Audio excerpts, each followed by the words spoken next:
설교하고 마치도록 하겠습니다. 설교하고 이제 기도하고 마지막 찬송 부르고 끝내는 거로 한시에. 예. 오늘 제 설교 주님의 눈동자처럼이라는 설교입니다. 주님의 눈동자처럼 시편에 나와 있는 표현인데요. 눈동자 가장 민감한 부분 아니겠습니까? 하나님은 자기의 자녀들을 자기의 눈동자로 비유할 만큼 아주 예민하게 민감하게 반응하시고 보호하시는 분입니다.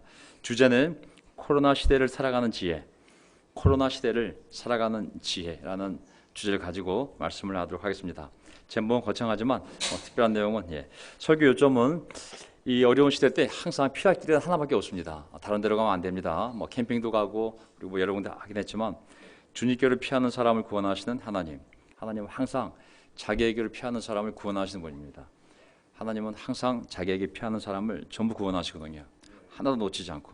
둘째, 이 하나님의 나라는 꼴찌가 첫째가 나는 시간입니다. 이 어려운 시간은 꼴찌가 첫째가 될 수 있는 시간입니다. 하나님의 나라는 꼴찌를 첫째로 만드는 나라입니다. 세 번째, 하나님의 나라, 이 코로나 시간을 통해서 우리 모두 함께 기뻐하는 공동체를 만들어갈 수가 있습니다. 함께 기뻐하는 공동체. 자, 이런 요점을 가지고 제가 한번 설교를 진행해 보도록 하겠습니다. 첫 번째, 자신에게로 피하는 사람을 구원하시는 하나님. 어떤 사람이든 하나님께로 피하는 사람을 하나님은 하나 놓치지 않고 다 구원하시는 분입니다. 시편 17편 7절, 주님께로 피하는 사람을 오른손으로 구원하여 주시는 주님, 나를 치는 자들의 손에서 나를 건져 주십시오. 주님의 눈동자처럼, 하나님의 눈동자처럼 나를 지켜주시고 하나님의 날개 그늘에 나를 숨겨 주십시오. 시편에 보게 되면 또 이스라엘 백성들이 항상 하나님께 기도할 때 우리가 하나님의 눈동자 아닙니까? 사람도 눈동자에 걸리면 얼마나 민감하게 반응합니까? 하나님, 저희를 지켜주십시오. 또 그 광야에서 해가 뜰 때는 사람이 타 죽을 수 있거든요. 그때 주님의 날개 그늘에 나를 숨겨달라고. 참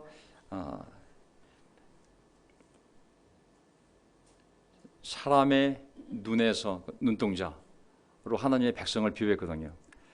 얼마나 하나님께서 자기를 믿고 자기의 자녀가 된 자녀들을, 또 교회 그리스도인들을 보호하시는지, 얼마나 예민하게 민감하게 즉각적으로 보호하는지 눈동자에 비유했습니다.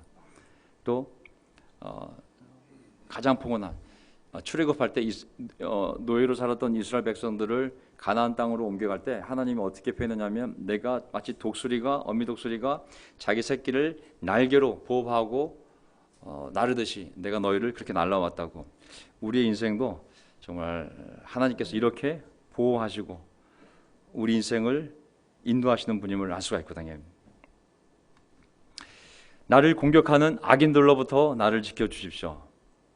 나의 생명을 노리는 원수들이 나를 둘러싸고 있습니다. 물론 이 시인의 특별한 어려운 상황 속에서 이런 고백이 나왔지만 우리 삶도 사실 다를 게 없거든요. 저는 어젠가요? 너무 안타까운 소식을 들었습니다. 이 선수 아시죠? 25세의 배구 선수예요. 어렸을 때부터 배구를 한, 정신력도 강하고 육체적으로 튼튼할 생각하면 우리보다 건강하지 않겠습니까? 근데 이 배구 선수가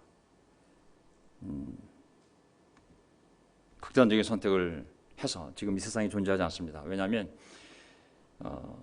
그 악플러들, 온라인으로 공격하는 그런 글들을 읽고 이 어린 이 선수가 감당을 못하고 고민하다가 또 시합도 없고 또 훈련도 없고 혼자 자취생활을 했기 때문에 말할 사람도 없고 그만 그 고민하다가 극단적인 선택을 해서 지금 이 세상 사람이 아닌 사람이 되었습니다.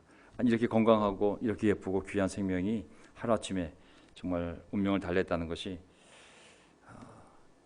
저는 이 사건을 보면서 이 사람이 하나님을 믿고 또 이 시편 말씀처럼 이 원수들이 나를 둘러싸고 있다고, 나에게 악담한 사람이 너무 많다고 하나님을 보여주십시오. 이런 시편 말씀을 통해 위로를 받았더라면, 또 둘째, 혼자 외롭게 그 방에 있는 것이 아니라 공동체가 있어서, 건강한 가족이 있던 건강한 교회가 있던 누군가에게 털어놓을 수만 있었어도 앞으로 정말 그 고난을 이겨냈을 때 놀라운 또 배우자를 만나 30년, 40년, 50년 자손 대대를 보면서 살 수 있는 생명이었는데 그 떠난 모습을 보며 너무 안타깝다는 생각이 들었습니다. 자, 저는 이것이 개인적인 문제 같지만 최근에 애쇼 앤 리딕이라는 유명한 여행과 가족을 부양하는 것을 주제로 한 잡지가 있는데요. 웹사이트가 있는데 여기서 며칠 전에 기사가 났는데 그것을 국내 보도기관들이 한국 사회에 대해서 보도하기 시작했습니다. 무엇을 실었냐면요. 한국이란 나라에 대해서 실었는데 OECD 30몇 개 국가 있지 않습니까? 좀 잘 살고 큰 나라들 조사해 봤더니 특히 한국이란 나라에 특징이 있다는 겁니다. 35개 OECD 회원국들 정말 유럽, 미국을 포함해서 크고 큰 나라들 어떻게 여행을 즐기며 가족 관계를 어떻게 만드는지 조사해 봤더니 특히 한국이란 나라는 특징이 뭐냐면 자살률이 높고 가정과 가정의 소득 격차가 커서 행복 영역에서 최하위를 차지했다고 나왔습니다. 근데 특이한 거는 취학률, 취업률과 교육 영역에서는 또 4위권, 상위권이라는 거예요. 그러니까는 교육률도 높고 먹고 살만한데 이 차이가 너무 커서 사람들이 행복을 느끼는 정도가 신기하게 떨어지는 나라가 한국이다. 그러면서 이 문화적으로 보면 잘 놀지도 모르고 여가 활동이 덜 중시되는 문화, 특히 스트레스가 많은 생활 방식, 그리고 도달이 어려운 사회적 기대치 등으로 유난히 자살률이 높다고 지적되어 있습니다. 그러니까 한국 사회는 죽어라 공부해서 대학 들어가야 되고 또 죽어라 일해서 집을 하나 사야 되고 또 목사도 죽어라 목회해서 빨리 교회를 세워야 되고 그것도 천천히 세우면 안 됩니다. 빨리 세워야 됩니다. 멀티플라이해서 세워야지 한두 명 줬다가는 바로 잘릴 수가 있어요. 그리고 빨리 가셔야 돼요. 목회직을 그만두든지 빨리 한나라에 가든지. 그래서 많이 죽는 것 같아요. 다 죽어라 일들 해서. 그러다 보니 스트레스도 많고 생활 방식이 또 도달이 어려운 사회적 기대치를 서로 함께 서로 제시하고 요구하면서 그걸 도달하지 못했을 때 열등감과 실망감에 빠져서 극단적인 선택을 하는 그러한 아주 특이한 사회가 되어버렸습니다. 전 이럴 때 하나님의 말씀들이 정말 우리에게 위로가 되면 얼마나 큰 힘이 되겠습니까? 나를 치는 자들의 손에서 나를 건져주십시오. 주님의 눈동자처럼 나를 지켜주시고 주님의 날개 그늘 아래 나를 숨겨주십시오. 많은 사람이 저를 괴롭힙니다. 하나님, 하지만 당신이 저를 지켜주신 줄 믿습니다. 당신이 제 옆에 계신 줄 믿습니다. 그리고 그 옆에 사랑하는 나를 위해 기도하고 얘기할 수 있는 친구들이 있다면, 언니, 누나, 가족이 있다면 이 어려운 시대를 사는 데 있어서 얼마나 큰 도움을 받을 수 있을까요? 사실 우리 제자의 삶을 생각하면 하나님의 큰 도움이 우리 눈에 보이지 않지만 항상 함께 하지 않습니까? 며칠 전에 이제 한강을 나가는데 요즘 달리기를 열심히 하고 있습니다. 저는 코로나 때 확진자가 아니라 확뺀자에 속한 사람입니다. 매일 달리기를 하는데 갑자기 비가 억수같이 오는데 비를 맞고 달렸죠. 근데 오늘 갔더니 길이 너무 말라 있는 거예요. 이게 어떻게 길이 이렇게 쭉 말라 있지 봤더니 그 마른 길 위로 88 고속도로 큰 게 쭉 지나가니까 워낙 큰 이 88 고속도로의 면적이 있으니까 그 밑에 있는 자전거 길이 달리는 길이 완전히 그냥 보호가 돼가지고 뽀송뽀송 말라있더라고요. 이야, 정말 폭우가 쏟아지는데 이렇게 길이 뽀송뽀송 말라있다니. 제가 깨달은 건 뭐냐면 우리가 몰라서 그렇지, 우리가 보지 못해서 그렇지 하나님의 보호하시는 손과 능력이, 천사들의 도움이 우리를 모든 악과 또 사고로부터 가려주고 보호해주고 지켜주고 있다는 것을 다시 깨닫게 되었습니다. 우리가 몰라서 그렇지, 보지 못해서 그렇지, 알지 못해서 그렇지 얼마나 많은 사건 사고들이 이미 하나님의 손으로 비껴갔고 정말 귀신들이 우리를 둘러다가도 이미 하나님의 권능에 의해서 그걸 다 막으셨고, 하나님을 믿는다는 것은 우리가 몰라서 그렇지 보지 못해서 그렇지 하나님의 엄청난 보호의 손이 우리 삶을, 우리의 건강을, 또 우리의 재정을, 경제를, 직장을 지켜준다는 것을 항상 기억해야 될 것 같습니다. 둘째, 아멘. 꼴찌가 첫째가 되는 시간. 이거 하기 전에 잠깐. 너무 재밌는 것은 뭐냐면 사람이 확진되지도 않고 우연히 그냥 병원에 가서 검사했더니 이미 코로나 바이러스가 지나간 사람이 있어요. 어떻게 할 수 있냐면 이미 여기 항체가 있는 거예요. 코로나 바이러스 항체가 나 걸린 적도 없고 뭐 백신 맞은 적도 없는데 몸에 벌써 어떻게 코로나 항체가 이미 만들어져서 이제는 코로나가 와도 전혀 신경 안 써도 되는 사람이 이미 이 사회 안에 상당수가 자연적으로 면역력이 생긴 사람이 있습니다. 내가 뭐 돈 들여 맞은 것도 없는데 이걸 생각해 보면 하나님 우리를 보호하셔서 우리 가운데 어떤 사람은 코로나 바이러스가 이미 왔지만 이미 나간 사람들이 있는 거죠. 우리는 모르지만 수많은 질병들이 우리를 스쳐갔지만 그것이 폐렴이 되었던 뭐가 되었는지 모르겠지만 하나님이 정신적인 질병이 되었던 육적인 질병이 되었던 우리가 모르는 사이에 우리가 자는 사이에 이 공동체의 힘을 통해서 우리가 드리는 예배 시간을 통하여 우리가 말씀을 읽을 때 기도할 때 그 하소연을 누구한테 영적으로 할 때 그 모든 시간을 통해서 하나님이 우리의 몸에 그런 놀라운 면역력을 만들어 놓으셨음을 믿습니다. 아멘요. 크게 해주세요. 저는 그렇게 믿고 열심히 살아갑니다. 아멘. 예. 둘째 포인트, 꼴찌가 첫째가 되는 시간이 바로 이 또 코로나 시간이 되기를 바랍니다. 그게 또 사실이고요. 자, 어떻게 꼴찌가 첫째가 될 수 있을까요? 어떻게 라스트가 퍼스트가 될 수 있을까요? 마태복음 19장을 보게 되면 거기에 많은 스토리들이 있는데 거기에 한 구약 성경을 많이 하는 학자가 와서 예수님께 물어봅니다. 선생님, 내가 보아하니 사람이 죽으면 끝이 아니라 반드시 하나님의 심판과 구원이 있는데 내가 죽기 전에 어떻게 해야 영원한 생명을 얻을 수 있겠습니까? 도대체 무슨 선한 일을 해야 내가 정말 죽음 뒤에 있는 영원한 생명을 얻고 지옥에 안 가고 천국에 갈 수 있겠습니까? 근데 이제 많은 대화들이 있으면서 뭐 예수님이 이제 부자는 하늘나라에 들어가기가 어렵다 그랬더니 제자들이 아이고 그럼 뭐 누가 하늘나라에 들어가겠습니까? 누가 구원을 받을 수 있겠습니까? 우리는 집을 다 버리고 따랐습니다 그랬더니 나도 다 알고 있다고. 누구든지 하나님을 믿고 하나님 말씀대로 살면서 비록 고생이 되더라도 그 길을 걸은 사람들은 반드시 영원한 생명을 물려받을 것이다. 이 땅에서도 30배, 60배, 100배 보상을 받고 오는 세상에서는 죽더라도 영원한 생명을 반드시 하나님이 선물로 줄 거라고. 너희는 나를 믿고 나를 따르라 이 말씀을 하시거든요. 내가 길이요 진리요 생명이기 때문에 나를 통해서만 이 하나님 나라의 영원한 생명을 구원을 얻을 수 있다 이 말씀입니다. 그러면서 나온 말이 뭐냐면 이 구절에 그러나 첫째가 된 사람이 꼴찌가 되고 first가 last가 되고 순서잖아요. 순서. 꼴찌가 된 사람들이 첫째가 되는 경우가 많을 것이다. many. last가 first가 되는 경우가 많을 것이다 라고 얘기를 하고 있거든요. 앞부분을 얘기하면 도전이 됩니다. 첫째가 꼴찌가 될 수 있다고. 저는 이 구절을 사용하고 싶지 않고 뒷구절을 사용하고 싶어요. 꼴찌가 된 사람들이 첫째가 되는 경우가 많을 것이다. 저는 이것이 우리 모두에게 격려가 되었으면 좋겠습니다. 이것은 누구든지 언제든지 하나님 앞에 진실되게 겸손하게 나오면 하나님은 어떤 사람도 차별하지 않으시고 다 받아주신다는 진리를 말씀하시는 거거든요. 오히려 더 늦게 시작한 사람이 더 뜨겁게 깨닫고 더 열정적으로 하나님을 섬기고 사람들을 사랑하는 일이 많아질 수 있다는 것을 얘기하고 있습니다. 우리 자녀들 보면 엄마 아빠 찬스를 사용해서 일찍 교회를 나오고 일찍 성경을 공부하게 되고 영적인 개념이 발달해서 빨리 세례받는 사람이 있습니다. 하지만 제가 통계를 보게 되면 아이가 아무리 빨리 하나님을 알아도 그 그릇 자체가 한계가 있기 때문에 인격적인 한계가 있기 때문에 그가 경험한 고생의 한계가 있기 때문에 그게 한계가 있을 수밖에 없습니다.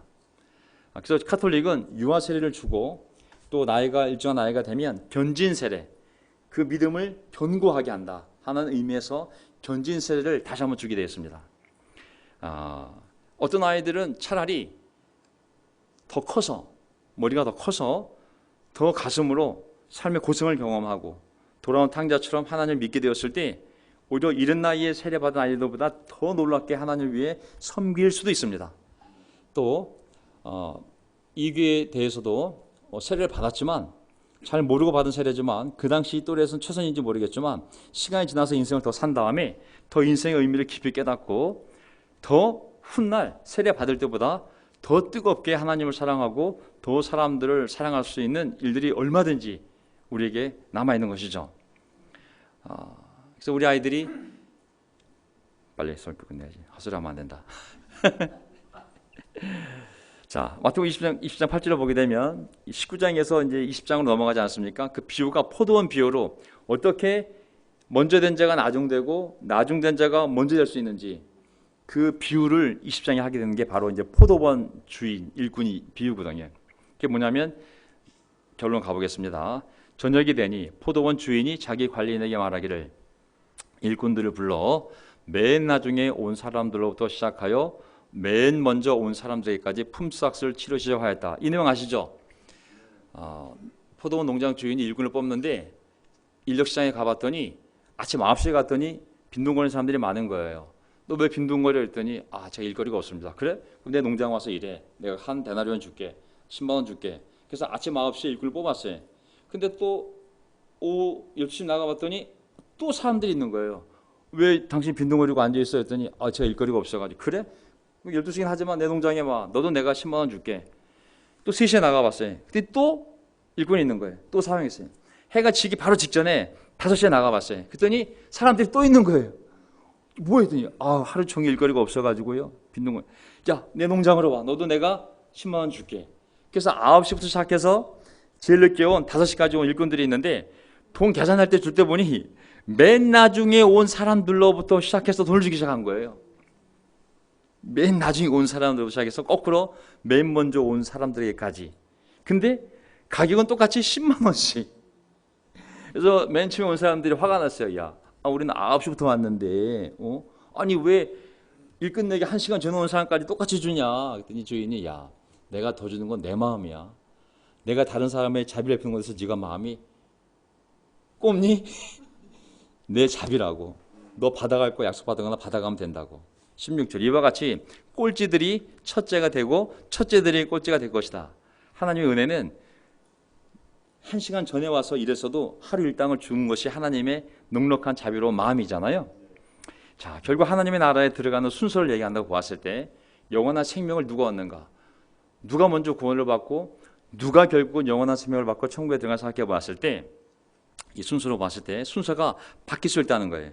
그 당시 하나님을 기다렸다는 유대 종교 지도자들은 거꾸로 예수님을 거절해서 더 늦게 들어가고 그들로부터 멸시받았던 사회적으로 교육적으로 경제적으로 꼴찌 인생인지 모르겠지만 창녀와 세리들 이방인들이 예수님을 받아들여 말미암아 그들의 겸손한 믿음을 통해 그들이 먼저 하나님의 나라에 들어간다는 비유가 이 비유입니다. 유방인들이 아니라 오히려 이방인들이 유대인들이 아니라 이방인들이 먼저 하나님의 나라에 들어간다. 저는 이 비유를 보면서 코로나 사건을 한번 보게 되었습니다. 2020년 1월 30일 날 이게 우리나라에서는 1월 16일부터 발생했던 것 같아요. 얼추 1월 30일 날 코로나 확진자 숫자를 보게 되면 첫 번째가 중국이었습니다. 그때가 중국이 6만 명 그리고 그 유람선에서 외국인들 확진자가 많이 나온 일본이 2위, 한국이 세 번째였습니다. 그러니까 전 세계가 한국인 입국자 금지령을 내렸습니다. 비행기가 갔다가 돌아왔어야 됐어요. 그 착륙이 안 돼가지고 전 세계 100개 넘는 나라에서 한국의 나라를 꼭 찍어서 절대 한국 사람은 우리 땅에 들어오면 안 된다고. 많이 도착하면 감금시켰어요. 2주 동안 강제로. 이런 적이 바로 6개월 전이었습니다. 이 도표를 보게 되면 안 보이시겠지만 제가 그냥 보면 2월 20일자 전 세계 코로나 확진자 현황입니다. 첫째가 누구냐면 중국 7만 6천 명. 2월 달에 벌써 7만 6천 명이었어요. 세 번째가 한국 433명이었습니다. 미국은 이때 보이지도 않았어요. 미국은. 좀 더 지나게 되면 3월 2일 날 중국 첫 번째가 중국 8만 명, 한국이 드디어 일본을 제끼고 2위로 등장하게 돼요. 4,200명. 그때 미국이 74명이었어요. 그때 미국이 3억이 넘는 인구였지만 74명밖에 없었어요. 이건 리스트에 들지도 않았어요. 사실은. 3월을 비슷하겠죠. 그리고 5개월 만에 이제 5개월, 6개월 만에 어떻게 되냐면 WHO에 따르면 7월 30일 기준 이틀 기준 전 세계 코로나19 누적 확진자 수가 1,700만 명이 되었는데 첫째가 미국 450만 명이 되었어요. 영국, 스페인, 이탈리아 잘 사는 나라들이 다 30만 명씩. 한국은 이 리스트에 끼지도 않아요. 사실은 거의 끝에서 하루에 이제 확진자 수가 이제 10명 미만이 된 나라가 되었습니다. 이 5개월 만에 미국이 45명에서 450만 명이 되었어요. 5개월 만에 10만 배가 늘었어요. 10만 배. 이 사람들은 성경에서 하나님께서 씨앗 비유를 통해 하나님 말씀을 잘 받아들이면 이 말씀이 어떤 삶 안에 들어가 인내하는 가운데 고난도 좀 참고 좀 재미없는 삶도 좀 참고 잘 참다 보면 하나님의 말씀이 열매를 맺는데 그 삶의 열매가 그 축복이 30배, 60배, 100배라는 표현을 분명히 쓰고 있거든요. 계속 성경은 너희가 나를 믿고 하나님을 믿고 나에게 따라오면 내가 너희들 삶에 축복을 줄 건데 너의 삶을 30배, 60배, 100배 열매를 맺게 할 거라고 말씀하십니다. 근데 우리는 잘 와닿지가 않습니다. 아유야 어떻게 1억이 100억이 되겠어. 돈으로 생각하다 보니 잘 와닿지가 않습니다. 하나님 이거 보세요. 45명이 5개월 만에 10만 배가 돼서 450만 명이 되지 않습니까? 하나님이 오른쪽으로든 왼쪽으로든 축복 쪽이든 하나님의 심판 쪽으로든 짧은 시간 안에 굉장히 많은 일을 할 수 있는 분임을 알 수가 있습니다. 지금 중국은 확진자가 이제 거의 없어졌거든요. 이게 상황이 한순간에 바뀔 수 있거든요. 한순간에. 이스라엘 민족이 인류 역사상 최초로 하나님의 선택을 받은 민족이 되었습니다. 우리보다 4,000년 전에 아브라함을 불러서 하나님의 계획은 이스라엘 민족을 먼저 구원할 계획을 가지고 이미 4,000년 전부터 하나님의 선택을 받은 민족이 이스라엘 민족입니다. 지금은 지구상에서 하나님을 가장 적대시하는 민족이 바로 이스라엘 민족입니다. 그분의 아들 예수 그리스도를 거부했기 때문에 그들의 무신론자들이 30% 40%가 넘어요. 오히려 이스라엘 나라 반대편, 지구 정반대편 이방 나라, 그들이 그렇게 무시하던 이방 섬나라였던 한국이 영적으로 가장 뜨거운 나라가 되었습니다. 이스라엘이 보면 4,000년 전에 아브라함 때, 또 2,000년 전 예수님 당시에 듣보잡 나라의 듣보잡, 듣지도 보지도 못한 정말 그런 나라가 한국이었지만 그 한국이 거꾸로 아시아에 있는 모든 신학교를 다 합쳐도 한국에 있는 신학교 숫자가 안 됩니다. 그렇게 뜨거운 하나님을 믿는 그런 민족이 된 것이죠. 저는 오늘 이 시간 우리 동호가 저기 앉아있는 것에서 기쁘게 생각합니다. 나중된 제가 먼저 될 수 있습니다.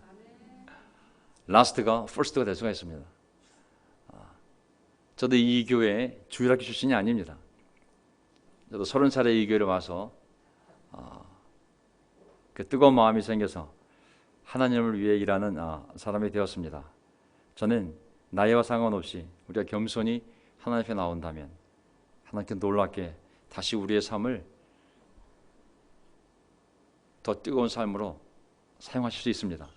또 우리 뒤에 우리 강호 마스크 써서 얼굴이 다 보이지는 않지만 엄마 아빠의 신앙을 따라 어렸을 때부터 주일학교를 나오고 또 친 생활도 하고 미국에 가 있는 동안 또 교회가 여러 가지 혼란 속에서 변화 속에서 커넥션을 잃긴 했지만 하나님이 어떻게 우리의 삶을 다시 이전보다 더 멋진 삶으로 인도해 갈지 아무도 알 수가 없는 것이죠. 세 번째, 모두가 함께 기뻐하는 공동체. 자, 제가 며칠 전에 아니죠. 몇 달 전에 전 네이버에 댓글을 많이 답니다. 제가 네이버에 댓글을 굉장히 젠틀하게 장문으로 많이 답니다. 그래서 제가 바라는 건 뭐냐면 댓글 문화를 바꾸고 싶어서 수준 높은 글을 아주 장문으로 많이 올립니다. 그 중에 하나가 뭐였냐면 코로나를 통해서 약한 지체들이 나왔고 한국이 잘 살려면 이 코로나를 통해서 드러난 이 약한 공동체를 잘 돌봐야 다 함께 다 잘 먹고 잘 사는 나라를 만들 수가 있다. 이럴 때일수록 우리가 소외된 계층을 잘 돌봐야 한다는 장문의 글을 올렸습니다. 네이버 댓글 했더니 거기에 많은 댓글이 달렸어요. 그냥 좋아요를 누른 정도가 아니라 댓글을 달았어요. 사람들이 네이버에. 난 놀란 게 뭐냐면 그 사람이 공통적인 게 있어요.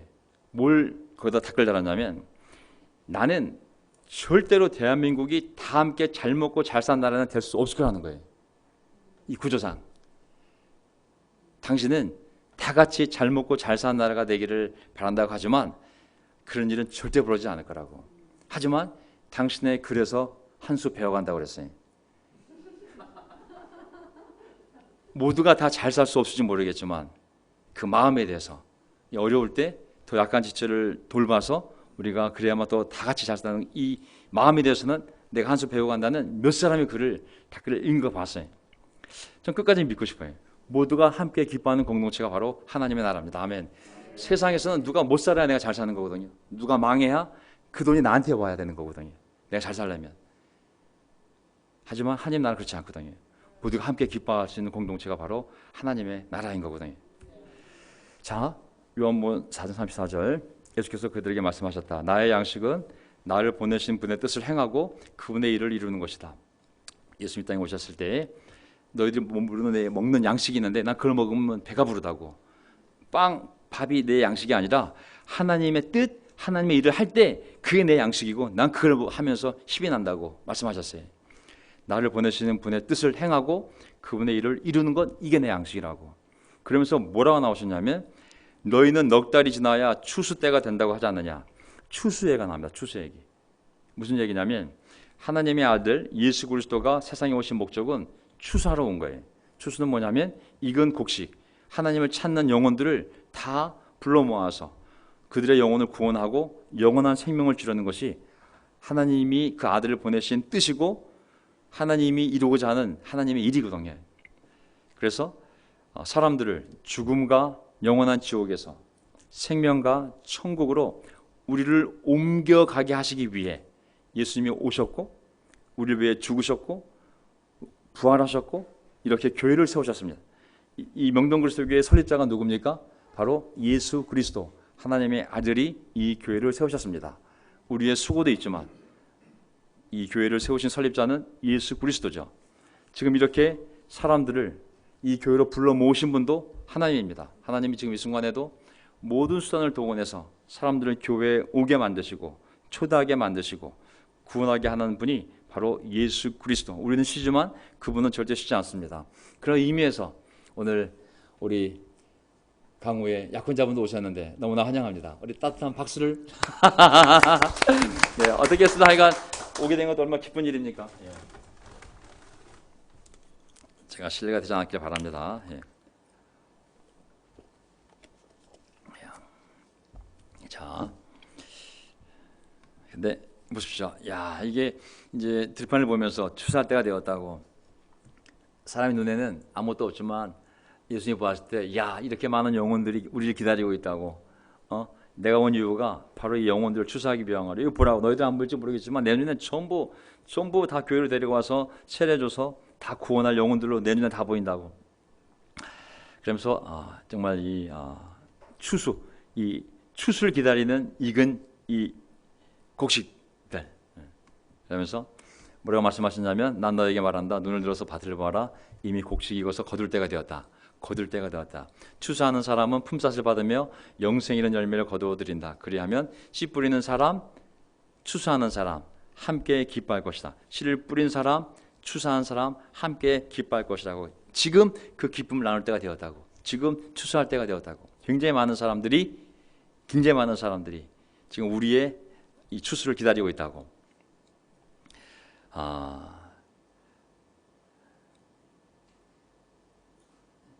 추수할 때가 되었다고. 모내기 해보셨습니까? 저는 태어나긴 서울이지만 하도 집을 이사를 많이 다녀가지고 시골로 많이 살았습니다. 제가 모내기 해본 적이 있습니다. 같이 어른들과 함께. 항상 모내기 할 때 함께 합니다. 함께 혼자 할 수가 없거든요. 함께 하고 또 추수할 때도 함께 추수하지 않습니까? 네, 함께 추수합니다. 제가 시골 살다 보니 이런 경험도 한번 해보게 되었습니다. 그 추수의 기쁨을 압니다. 고구마도 캐보고 감자도 캐보고 진짜 이 추수할 때의 그 기쁨. 고생도 허리 숙이고 엄청 고생이 되지만 모내기 해보시면 알겠지만 이거 엄청 아프잖아요. 이거 모내기 이거 허리 숙이고 이거 계속 줄 맞춰 해야 되잖아요. 하루만 하면 허리가 끊어지거든요, 진짜. 하지만 이 추수의 기쁨이 있는 것이죠. 저는 이 추수의 기쁨, 교회가 누릴 수 있는 최고의 기쁨은 뭐냐면 함께 동고동락하면서 하나님의 선한 일을 하면서 선한 열매를 함께 거두면서 정말 함께 기뻐할 수 있는 것이 놀라운 특권이거든요, 사실. 정말로. 제가 이 함께하는 기쁨에 대해서 마지막 이 비유를 두고 싶은데요. 제가 낚시를 좋아합니다. 한강에도 가고 속초에도 갔는데 한강에 고기를 잡으러 가면 거기 한강 안에 잉어도 있고 뱀장어도 있고 준치도 있고 메기도 있고 많은 고기들이 있습니다. 근데 잡기가 보통 어려운 것이 아니에요. 이게 던진다고 다 잡히는 게 아닙니다. 물때도 맞춰야 돼요. 한강이 수위가 높을 때고 낮을 때가 있거든요. 이 서해안에 따라서. 그리고 바늘 모양도 다 틀려야 돼요. 고기에 따라서. 크기도 틀려야 되고 낚시 줄도 깨도 다 틀려야 돼요. 이게 고기에 따라서. 미끼 종류도 틀리죠. 미끼 끼는 방법도 있어요. 다 틀리죠. 한 마리도 잡지 못할 때가 너무 많았습니다. 몇 시간 던져냈는데 한 마리도 우리 준이가 오늘도 꽝이야? 그러면 아니 아빠가 다 잡을 뻔했는데 낮았다 낮았어 이러면서 그러기를 3년째예요 지금. 고기 잡는 게 정말 어렵습니다. 근데 우리가 바다에도 가보거든요. 바다엔 고기가 많을 것 같지만 야, 그 바다에 고기가 많은 게 아니라 모래만 많지 고기가 없습니다. 그래도 아들도 데려가 보고 뭐 던져보거든요. 뭐 갯줄도 끼워보고 정말 잡기가 어렵습니다. 근데 어느 날 제가 며칠 전입니다. 비 오는 날 한강을 가게 되는데 아침에 우산을 쓰고 어떤 아저씨가 낚싯대를 막 당기는데 줄이 팽팽해져 있는 거예요.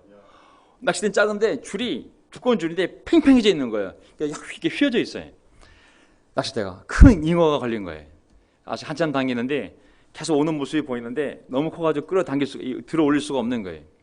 근데 옆에 보니까 뜰채가 있더라고요. 그래서 제가 가가지고 아저씨는 고기를 다 앞에 끌어왔는데 앞에까지 들어 올릴 수가 없는 거예요. 이게 낚싯대는 작고 고기가 너무 크니까 제가 가가지고 우산을 딱 옆에 쓰고 아저씨 도와드릴까요?